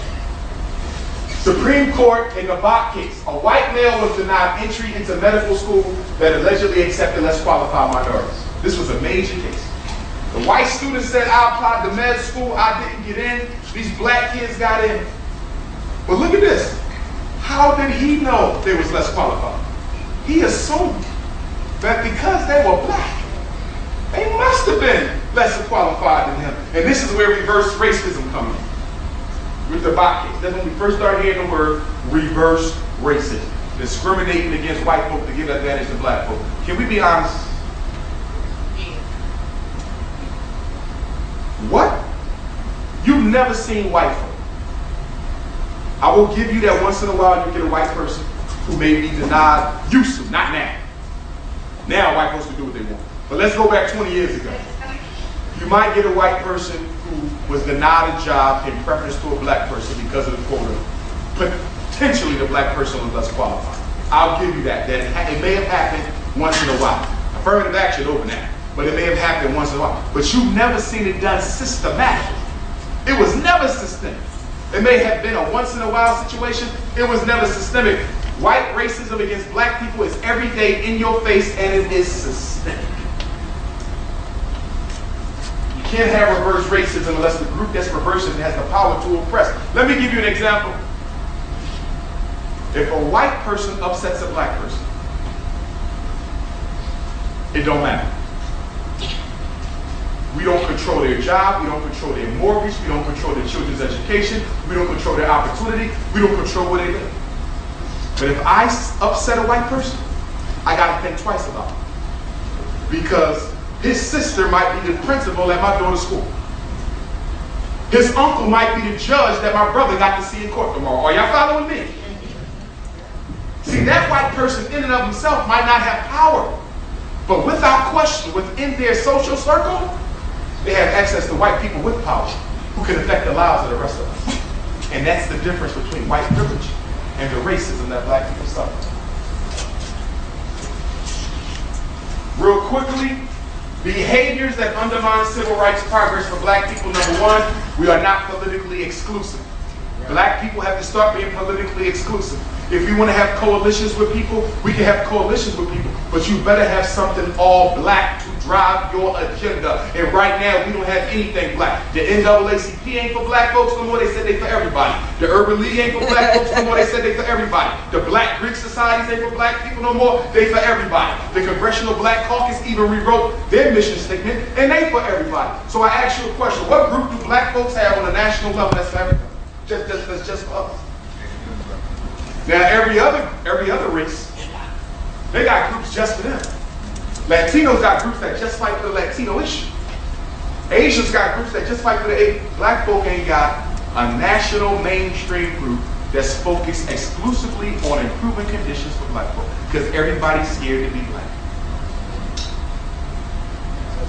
Number two, and a lot of that comes from church, because in church people taught that you gotta love everybody and be colorblind. I ain't got a problem with you loving everybody. And I don't think you should mistreat nobody because of their race. I don't believe in that. Believe it or not, in my work, I help just as many white kids as I help black kids. White parents call me, I help them too. They'll never tell you though, but I do. Okay?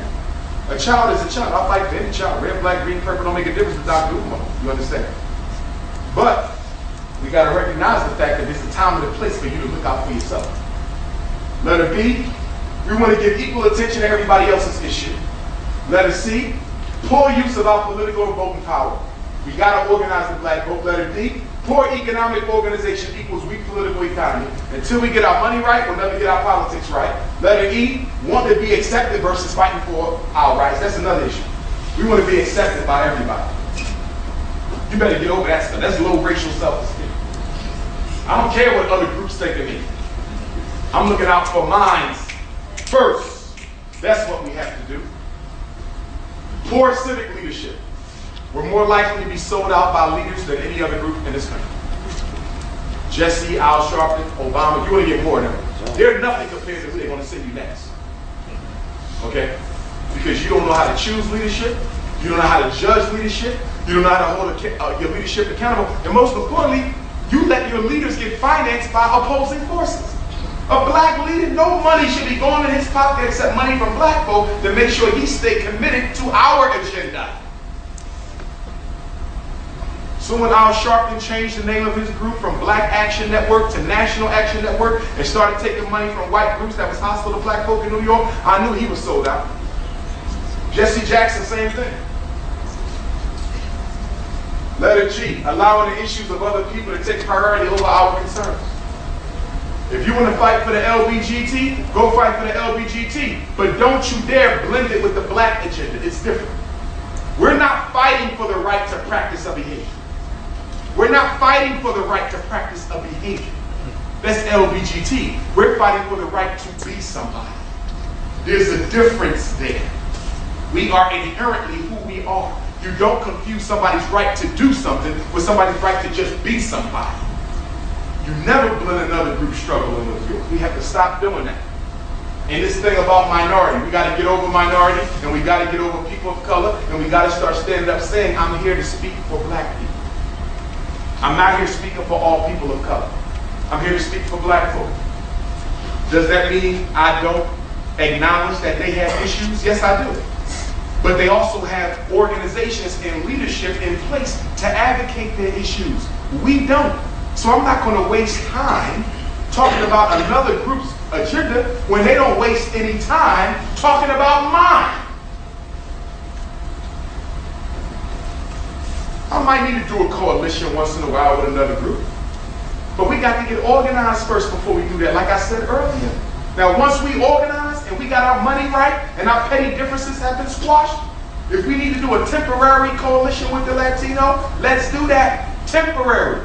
Until we get what we agreed to get, and then we separate back. But ain't no such thing as no permanent liaison with another group that never done nothing for you but act like they wasn't a part of you. This is just the truth. So black folks, we got to stop fighting for civil rights and start fighting for human rights. This is very important. One thing about Ferguson, Missouri, by virtue of what those brothers and sisters did, by rioting and burning down things, they forced the United Nations to step in and take a look at the police treatment of black men in America. This has been the first time in decades that the UN was forced to look at what was being done to us on the streets in this country, and it was done by the brothers and sisters in purpose. Yeah. Human rights. My Moorish brothers and sisters will tell you, as long as you keep on legitimizing America's courts by considering yourself a citizen of it, you'll never get nothing. Take it to the world stage. You're not American and you've never been. On paper. Prove it in practice. Prove your Americanity in practice. It's not there. So we have to identify as a nation within a nation and go to the international level for our grievances to be heard.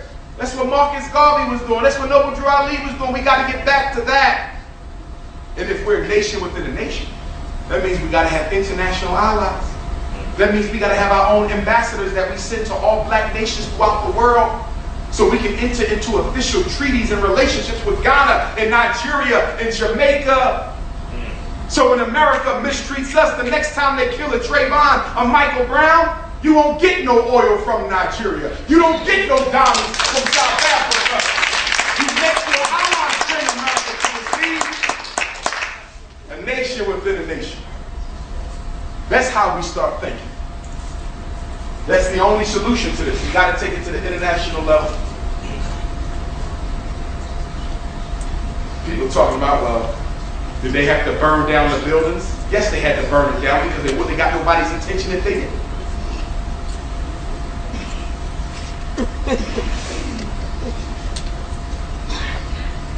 Those businesses that they burned, they never done nothing for black folks in Ferguson, Missouri, but exploit them.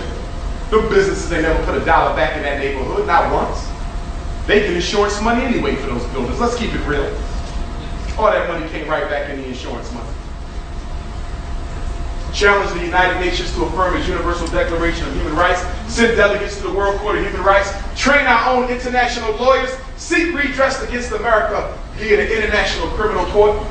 You know what I find so criminal about the International Criminal Court? The only criminals they prosecute in the ICC is black presidents of black countries. How you got an International Criminal Court and not a single president of a white country on the face of the earth ain't never been brought in? Not for slavery, not for neo-colonialism. Are you serious? Talking about Mugabe. They want to try Mugabe on charges. All he said was, listen, he went to the white folk in Nigeria and said, all due respect, the land that y'all have, y'all stole it. So I'm giving it back to the people. And now Obama and everybody else trying to get him locked up, assassinated, or worse, simply because he wants to give the land of Zimbabwe back to the people they stole it. See, one thing I've noticed about white racism, they have term limits on what they can be tried on. America will tell you, yes, we were involved in slavery, but that was 150 years ago. And because it was 150 years ago, y'all got to stop talking about it. They got term limits on their wrongdoing. I'm serious. And then they tell black folks, stop talking about slavery. Y'all need to get over it. Stop talking about slavery. Are you serious? American Jews are building Holocaust museums every day. I ain't once heard one of y'all tell them to stop talking about the Holocaust. But we got to stop talking about slavery. We ain't going to stop talking about slavery until we stop talking about the Holocaust. Look at the double standard. Look at the double standard. Bill Clinton lies under oath, he goes home. Kwame Kilpatrick lies under oath for the same thing, he go to jail. Michael Vick kills dogs, he go to jail. White cops kill boys, they go home. Post-racial. What's post-racial about America, yo? In conclusion, I want to say this. A couple things. Number one, I have a campaign going on right now to buy one or two schools. It's a $2 million campaign. I'm trying to build the Frederick Douglass and Marcus Garvey RBG International Leadership Academy for black boys, America's first residential school based on the principles of Pan-Africanism and African culture. We want to teach the children agricultural and agronomical science, how to grow their own food, how to make a living off of growing food. Agribusiness is one of the biggest businesses in the world. We want to teach them political and military science. I want them to know why AIDS was invented, why Ebola was brought to America, why black men are filling up the jails, why so many black women are single mothers, why police get away with killing black males, why America claims to be post-racial, even though it got more racism now than any period before the Civil Rights Bill. A political education. Military education. Teach them how to defend life. If they ever needed to use those skills, I want them to have it. I would hate for any child to ever have to resort to violence. But I know the world we live in is violent, and we need to make sure they're able to defend their mothers and their wives and their sisters and their daughters. We're going to teach financial and economic science at the Fred Douglass Marcus Garvey Academy. By the time your child is done the 9th grade, they will have mastered the real estate market of New York State. By the time they've done the 10th grade, they will have their own business plan. By the time they've done the 11th grade, they will know how to thoroughly invest in the stock market and will have their own portfolios. Because black people have been financially miseducated in this country. We have all the bachelor's degrees and doctorates and masters, but we don't understand the laws of money. And my school is going to teach our children the laws of money. We're going to teach our children that money is not the root of all evil. Money is not the root of all evil. Money is God in manifestation. I'm going to tell you what the root of all evil is. Not having no money is the root of all evil. When you go home tonight, you looking for rich folk or you ducking from brothers who broke? It's not having money that's the root of all evil. We got to get that out of our head, black folk. We've been taught and trained by the church that money is the devil. But the pastor seems to have no problem having it. We also want to teach our children dietary and nutritional science, how to take care of the body, how to eat to live, how to heal disease without medicine. Imagine your daughter at 9 years old, she know how to help mommy out with her diabetes without going to the doctor. Imagine your son at 10 can help his father lower his blood pressure without no chemicals from none of the pharmaceutical companies. That's what my school going to give. My school is based on the concept that black children do not need college to get wealthy, rich, or be successful. My concept is based on the premise that slavery is over and we have to stop raising our kids to simply learn how to get a job so they can go and work for white folk. It's time to start working for themselves. At the Fred Douglass Marcus Garvey Academy, we're going to have the Aviation Academy. Already got a whole group of black pilots who've already agreed to teach our children how to fly airplanes. They'll be able to get their junior pilot's license. We're going to have a maritime academy where we teach them how to float commercial vessels. Not fishing boats, commercial vessels. We're going to have a clothing designing program. Why? Because Dr. John Henry Clark, one of our greatest African historians, said, a people who can't even make their own underwear are not worthy of running a nation. So guess what's the first thing your children are going to make at my school? They own drawers. They own drawers. I'm serious about that. Look how much money we spend on clothing. I want our children to start manufacturing their own clothing. We're going to build a hotel on campus and teach our children how to master the hotel, tourism, and vacation industry, because black folks spend disproportionate amount of money on vacationing and tourism. Your child will graduate from my school and be able to go into business the day after graduation. They don't have to go to nobody's college if they don't want to. Now, for those who do, we will support them and help them. But I want them to know that your destiny is in your hand. And you're going to be ready when you graduate from this school to put your destiny back into your hands. We're going to teach the boys how to respect black women, how to honor black women, how to run a home, how to be a father, how to be a husband. And for my sisters, don't be mad at me. But when your daughter shows up to the Anna Douglas and Amy Garvey Academy for little black girls, she must show up with her own nappy hair. There will be no weaves in my school, no perm in my school, no hair color, no stripper comb, no extension, no Beyonce wig. She must be happy to be nappy. And some of y'all would say, why does that matter? Let me tell you why, black woman. The reason your daughter must have a natural head of hair, and I'm sure our non-African visitors tonight can attest to this, the war against the black woman is predominantly for her phenotype, her physical beauty. Black women spend more money on cosmetics than all the other women in America put together. The Korean hair care industry is a multi-billion-dollar industry off of black women thinking their natural hair is ugly and preferring to look like they got European hair. We got to change that. So when your daughter come to my school, she will be taught to love how God made her, not the hair shop. And your son will go to a school where all the girls are natural headed. And he better be natural headed. Yes, sir. That's what we're talking about, brothers and sisters.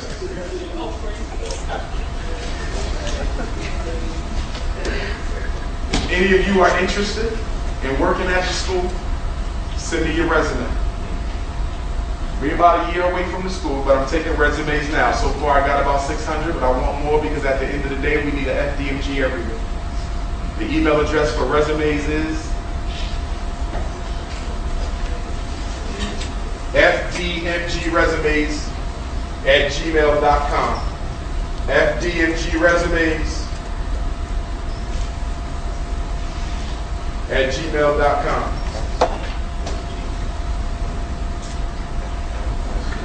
Okay? Yes, we need teachers, but we also need secretaries, nurses, counselors, security guards, house parents to live with the children in the dormitories. Yes, we need people who know how to farm. We're going to have a hydroponics clinic. We need people who know how to sew. We need ladies and brothers who know how to do hair, cut hair, make hair, natural, there's no perm. Okay, we need all types of folk. So send me your resume, include a cover letter, one page on why you think or how you feel you could benefit our children at the school. School will be residential, children will live with us. Some parents criticize, they say, Dr. Umar, why can't my kids come home? Because you're part of the problem in many houses. That's right. It's in a house where our kids learn to hate themselves. Right. It's in a house where so many of our kids are victims of sexual abuse and physical abuse and verbal abuse. That's right. So we're taking them out the house to give them the education that they need. Another thing, if you have a son between the age of 11 and 17, I will be hosting my first annual Dr. Umar Johnson Historically Black College Tour and Boot Camp.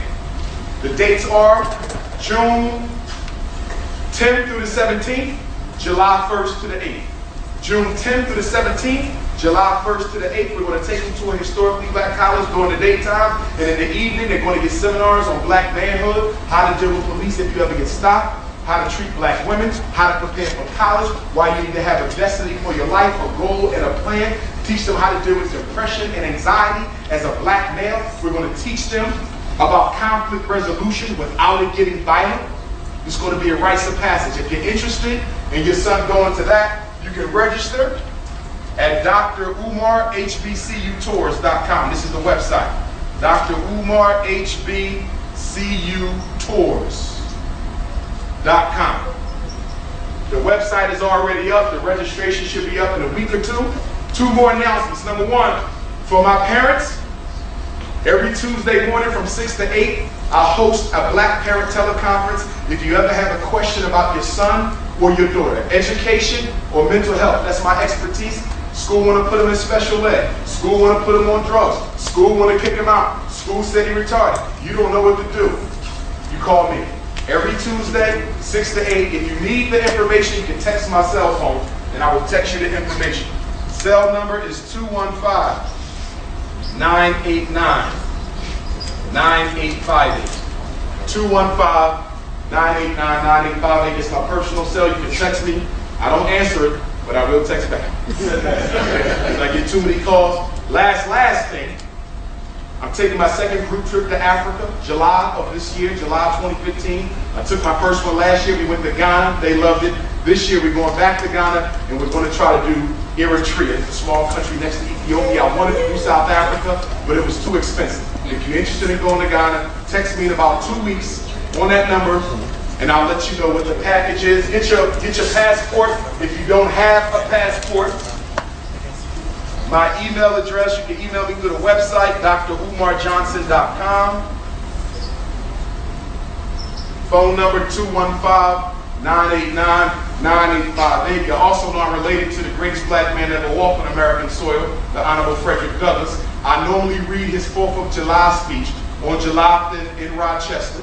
Okay, he gave it in 1852. I normally do that every year. This year, I might have to change the date that I read it because, as you heard me say, The second Black College Tour is July 1st through the 8th. So I'll be on the road, but I might try to loop the boys back so they can come and hear me read the 4th of July speech. Speaking of Frederick Douglass, I want to give you a quote from him to close out the night and then take a few questions if we can. Before I say the quote, I want you all to know that my book is available in the back. If you didn't get a copy, you might want to. Psychoacademic Holocaust, the Special Education and ADHD Wars Against Black Boys. If you're raising a black child, if you work with black children, you better read it. It's the only book ever written by a black psychologist that teaches you how to beat the school at its own game. I have a chapter on frequently asked questions. I have a chapter on how to deal with behavior problems without medication. A whole chapter on the learning disability. A whole chapter on keeping documentation. So if you're a black parent, boy or girl, make sure you get a copy of my book.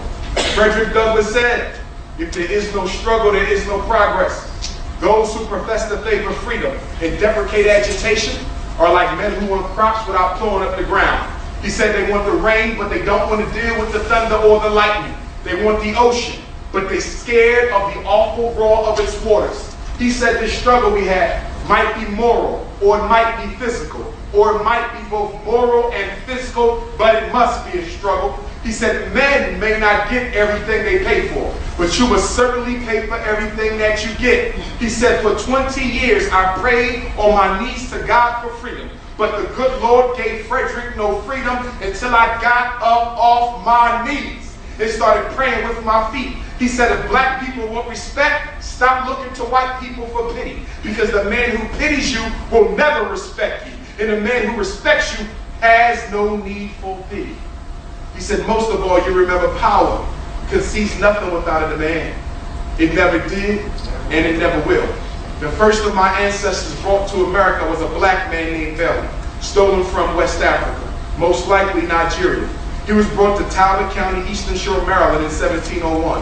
He married a black woman by the name of Ceylon. They had a daughter by the name of Jenny in 1745. Grandma Jenny gave birth to Grandma Betsy in 1774. 2 years before Thomas Jefferson's Declaration of Independence, Grandma Betsy married a free black man named Isaac. He was free, she was enslaved. But in slave times, the condition of the child followed the condition of the mother. So all 12 of their children were also enslaved. 2 of their daughters was named Harriet and young Betsy. Harriet was raped by Aaron Anthony.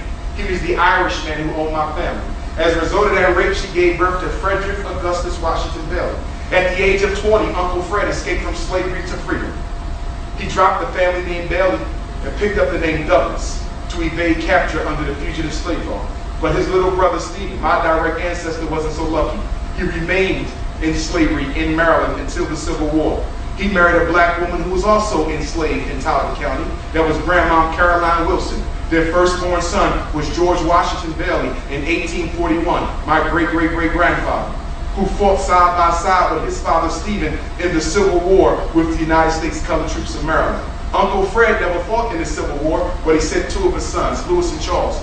They fought in the Massachusetts 54th Colored Regiment, from where we get the movie Glory. When the Civil War was over, Grandpa George married Annie Wayman. He went on to become the first black public school teacher in Talbot County, Maryland. They had a daughter named Caroline.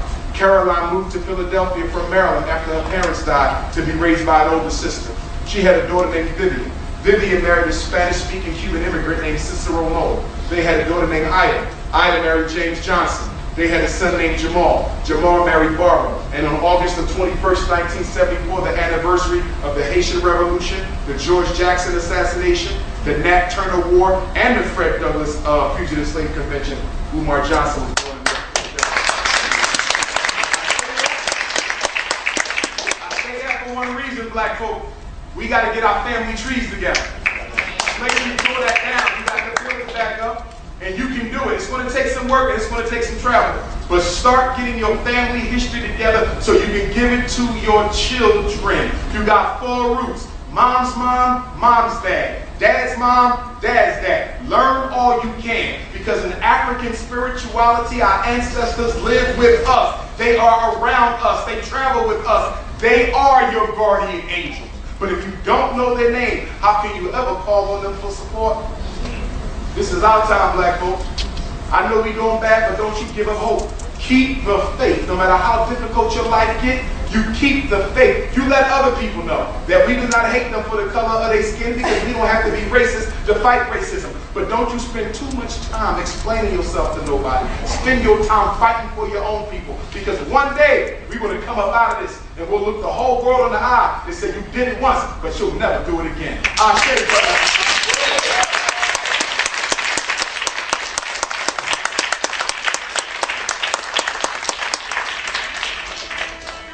Best kept. The rest slept.